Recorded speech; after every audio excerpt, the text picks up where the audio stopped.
Hello friends, வணக்கம். இன்றைக்கி easy and டேஸ்டியாக செய்யக்கூடிய ஒரு பிரேக்ஃபாஸ்ட் ரெசிபி தான் பார்க்க போகிறோம். இது செம்ம சாஃப்டாக இருக்கும், சாப்பிடவும் ரொம்ப டேஸ்டியாக இருக்கும். வாங்க எப்படி செய்யலான்னு பார்க்கலாம்.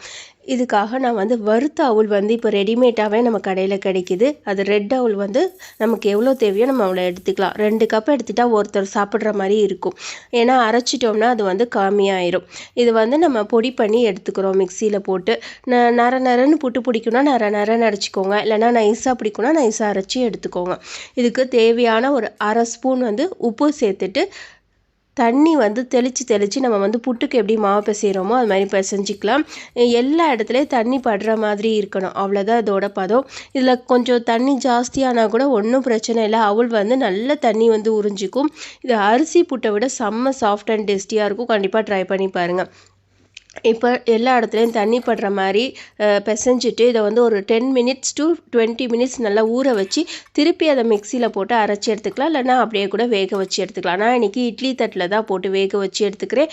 ஒரு 8 மினிட்ஸ் வெந்தாக்கா போதும். இது கூட நம்ம தேங்காய், சர்க்கரை, அப்புறம் ஏலக்காய் பொடி, அப்புறம் கொஞ்சமாக நெய் சேர்த்துட்டு அது கூட இந்த புட்டையும் சேர்த்து நம்ம நல்லா கிளறி எடுத்தோன்னா சூப்பரான புட்டு ரெடி ஆகிடும். இது செம்ம சாஃப்ட் அண்ட் டேஸ்டியாக இருக்கும். கண்டிப்பாக ட்ரை பண்ணி பார்த்துட்டு எனக்கு சொல்லுங்கள்.